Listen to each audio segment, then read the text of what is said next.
নমস্কাৰ সকলোকে মোৰ ইউটিউব চেনেল প্ৰজ্ঞা আছামলৈ স্বাগতম জনাইছোঁ। সপ্তম শ্ৰেণীৰ গণিত অধ্যায় 13 তো সেই বিষয়ে আমি আলোচনা কৰি আছোঁ।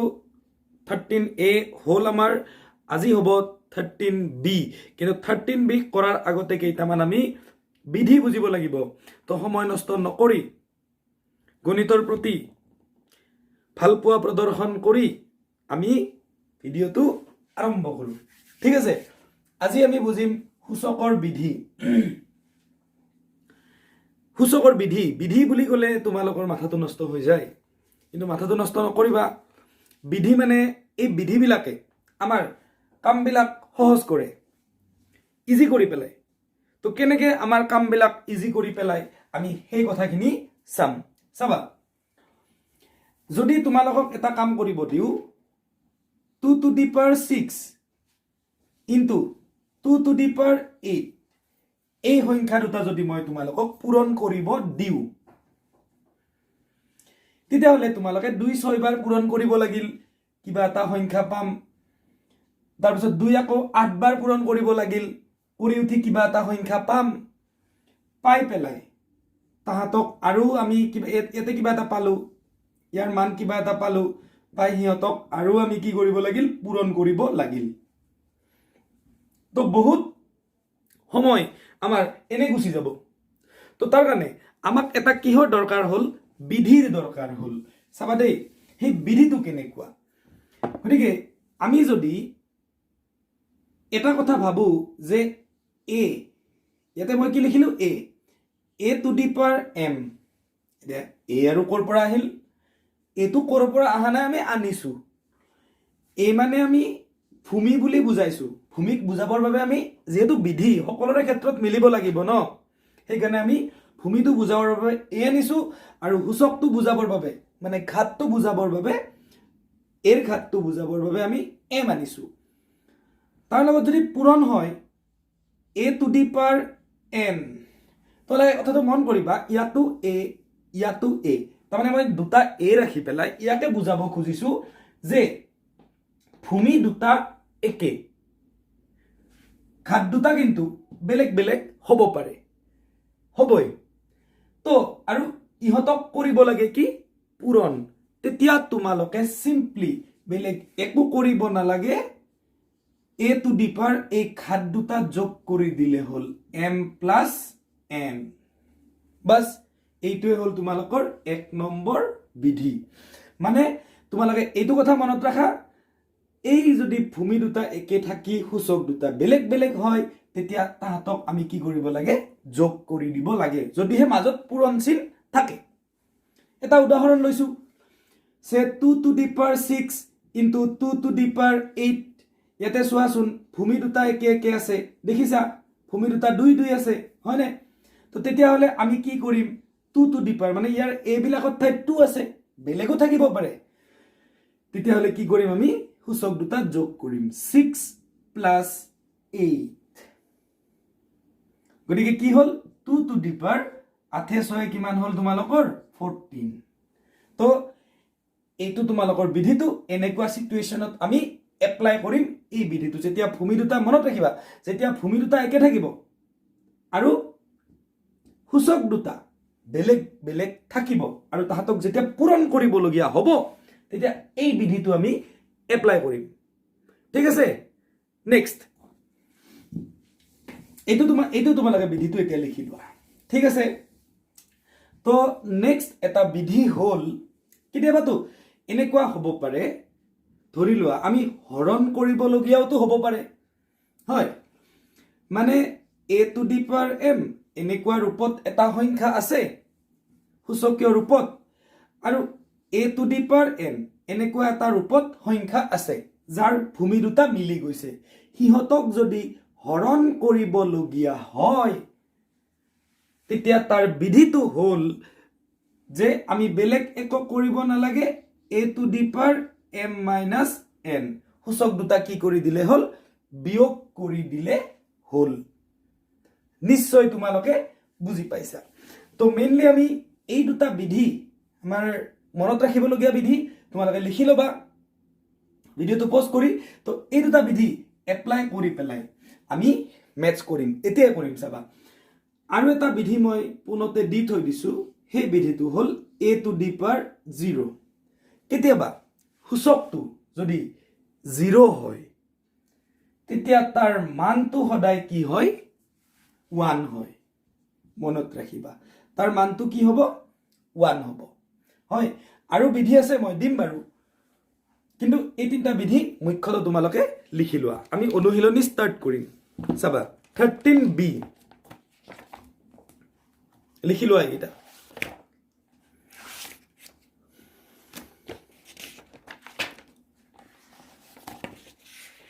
Hmm. 13b টো ওলাই লোৱা চোৱা প্ৰশ্ন প্ৰথম প্ৰশ্নতে কৈছে সূচকীয় বিধি প্ৰয়োগ কৰি সৰল কৰা উত্তৰসমূহ সূচকীয় ৰূপতেই ৰাখিবা সৰল কৰিব দিছে কি বিধি প্ৰয়োগ কৰি সৰল কৰিব দিছে সূচকীয় বিধি প্ৰয়োগ কৰি আমাক সৰল কৰিব দিছে আৰু উত্তৰবিলাক সূচকীয় ৰূপতেই ৰাখিব দিছে ঠিক আছে আমি কৰিম চাবা 13b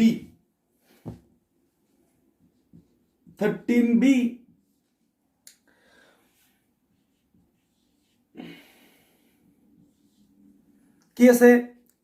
2 cube 2 cube into 2 to the power 4 এইটো ব্ৰেকেটৰ ভিতৰত আছে ইয়াতে আকৌ হৰণ চিন আছে 2 to the power 5 হয় এই বস্তুখিনি আমি কি কৰিব লাগে সৰল কৰিব লাগে চাবা আমি প্ৰথমতে ব্ৰেকেটৰ ভিতৰৰ কামখিনি কৰিম তো এই কামখিনি কৰাৰ লগে লগে তোমালোকক যে মই এটা বিধি দিলো সেই বিধিটো নিশ্চয় তোমালোকৰ মনত পৰিল কোনটো বিধি এইটো বিধি a to the power m into a to the power n তাৰ মানে ইয়াতে ভূমি দুটা কি আছে একে ইয়াতো চোৱা ভূমি দুটা কি আছে একে হয় আৰু সূচক দুটা বেলেগ বেলেগ আছে ইয়াতো সূচক দুটা বেলেগ আছে এনেকুৱা সিচুৱেশনত কি হৈছিল a to the power m plus n গতিকে তোমালোকে নিশ্চয় অনুমান কৰিব পাৰিছা ইয়াতে কি হ'ব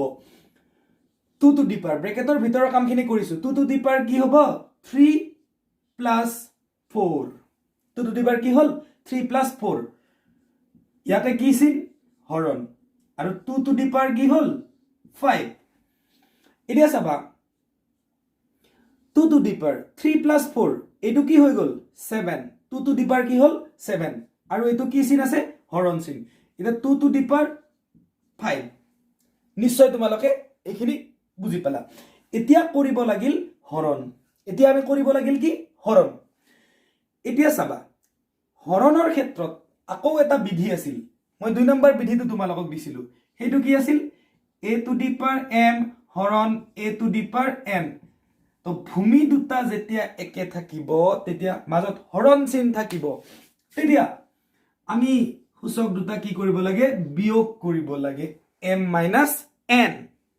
তো 2 to the power আমি কি কৰিম এনেকুৱা 7 মাইনাস কি হ'ব 5 7 ৰ পৰা 5 টো কি হ'ব মাইনাস হ'ব গতিকে কি হ'ল 2 to the power 7 ৰ পৰা 5 মাইনাস হলে 2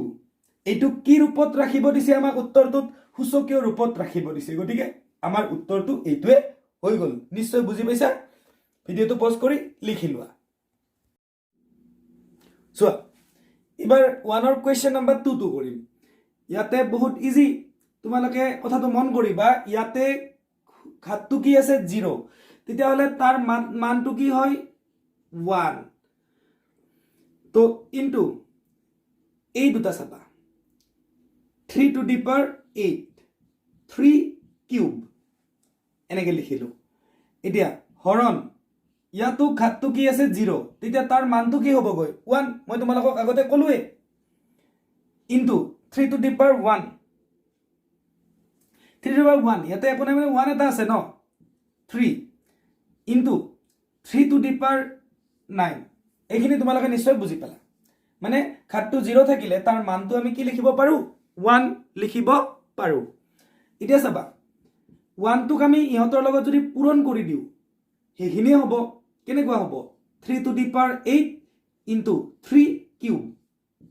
মানে 1 ক আমি যি সংখ্যাৰ লগত পূৰণ নকৰো কিয় সেই সংখ্যাটোই হয় হৰণ এতিয়া 1ক যদি ইয়াৰ লগত পূৰণ কৰি দিও এইখিনিয়ে হ'ব 3 into 3 to the power 9 নিশ্চয় তোমালোকে বুজি পালা এতিয়া চাবা ইয়াতে চোৱাচোন এই ভূমি দুটা কি আছে একে আছে মানে এইটো অভেদত আহি গল a to the power m অভেদ মানে এইটো একচুয়ালি বিধিত আহি গল a to the power m into a to the power n তেতিয়াহলে এই দুটা কি হ'ব কোৱাচোন যোগ হ'ব কাৰণ মাজত কি চিন আছে পূৰণ চিন আছে গতিকে ইয়াতো মাজত পূৰণ চিন আছে চাবা 3 to the power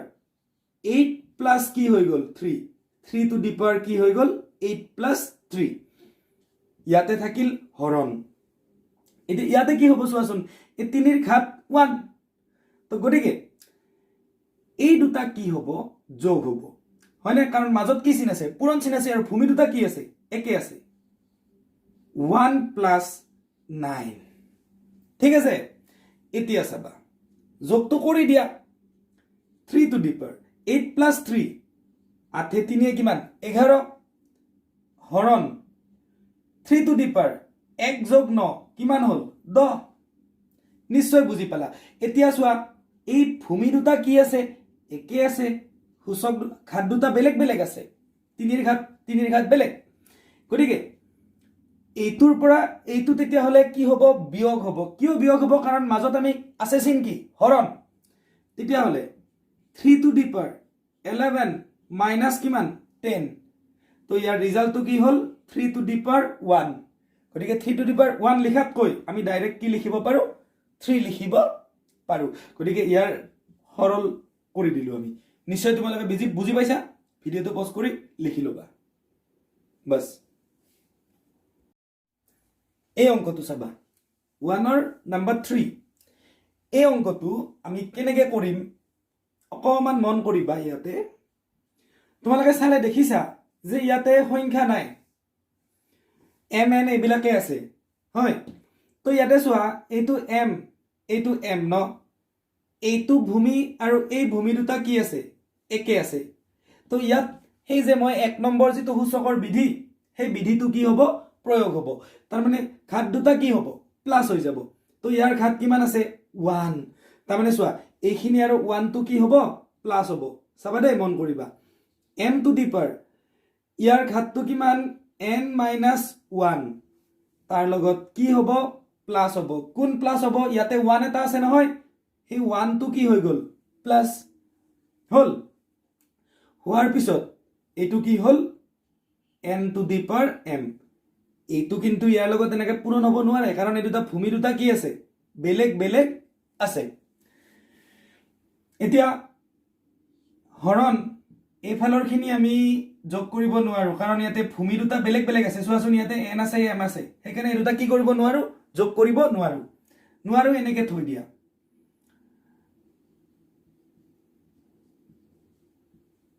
এতিয়া চাবা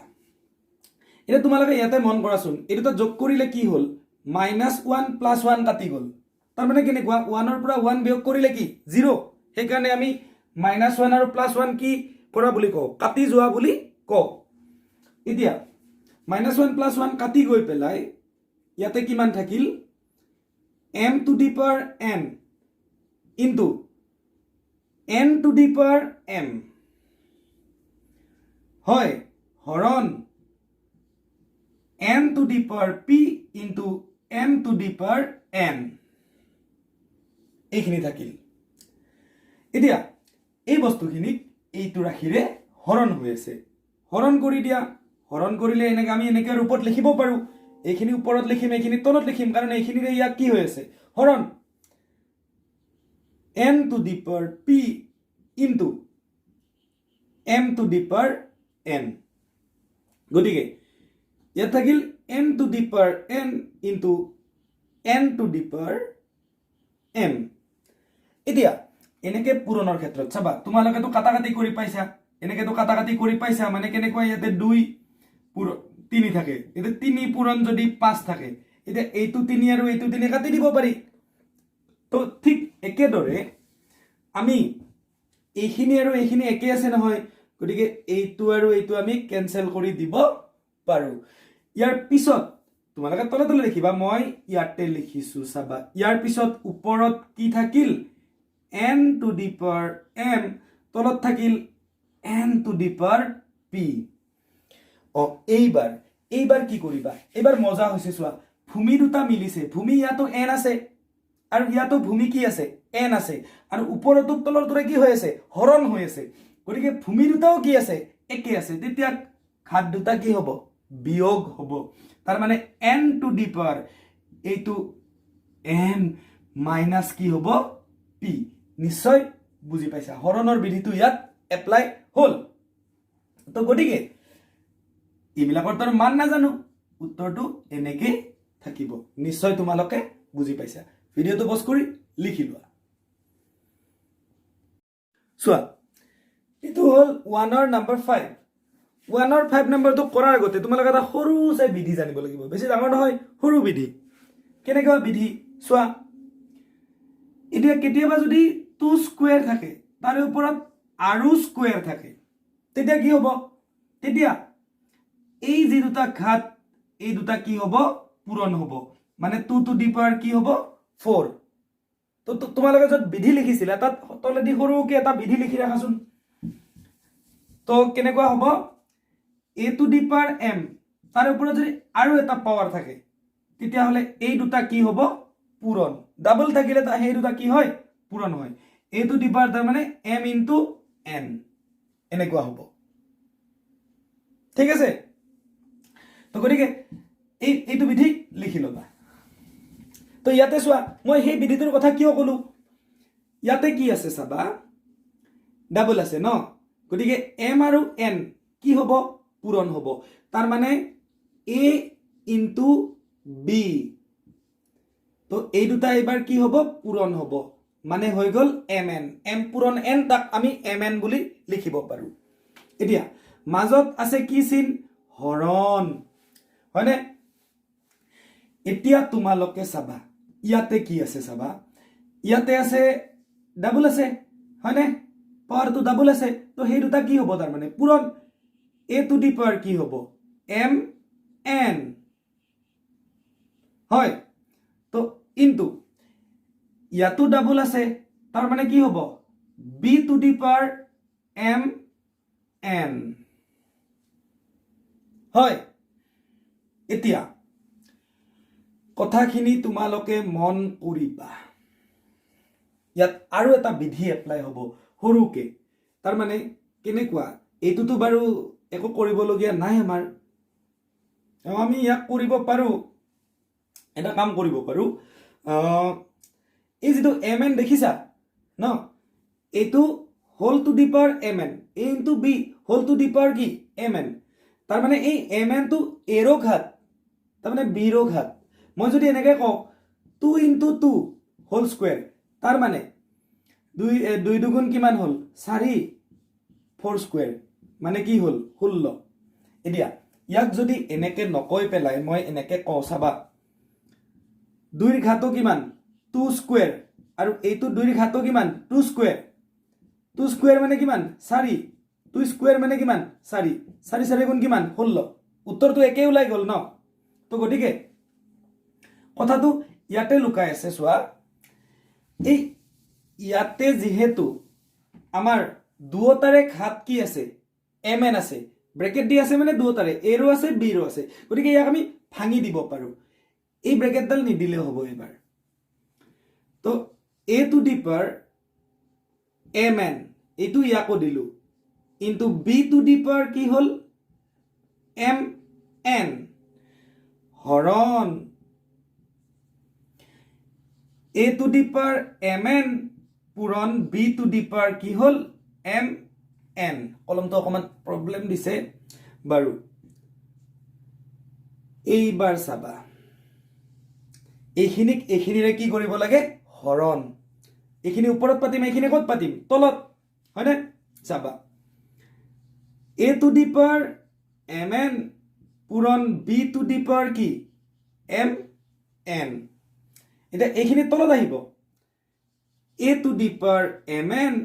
into b two the power mn এটা এনেকে থাকিলে তো হৰণ কৰিলে কাটা কাটি যায় তো এইখিনি আৰু এইখিনি কাটি গ'ল, এইখিনি আৰু এইখিনি কাটি গ'ল, হয়নে? কাটি গৈতো একো নাই মানে এটা কি আছে? 1 আছে। এইবিলাকত একো নাই মানে এটা 1 আছিল, 1 এটা থাকি গ'ল তাৰমানে। তো গতিকে এইটোৱে হ'ল তোমালোকৰ সৰলীকৃত ৰূপ। নিশ্চয় বুজি পাইছা। ভিডিঅ'টো পজ কৰি তোমালোকে লিখি ল'বা। তো আজিলৈ এৰিছোঁ। পুনৰ এটা নতুন ভিডিঅ'ৰ সৈতে লগ পাম। আৰু কোনোবা যদি নতুনকৈ চাই আছা, চেনেলটো ছাবস্ক্ৰাইব কৰি ল'বা। তো আৰু নটিফিকেশ্যন বেলটো অন কৰিবা, তাতে মানে নটিফিকেশ্যনবিলাক গৈ থাকে। তো তোমালোকে গণিতবিলাক পাতি ল'বা আৰু নিজে কৰিবলৈ চেষ্টা কৰিবা। মই পুনৰ নতুন ভিডিঅ' দি আছোঁ, টেনশ্যন ল'ব নালাগে, গণিতবিলাক কৰি থাকিবা। নমস্কাৰ।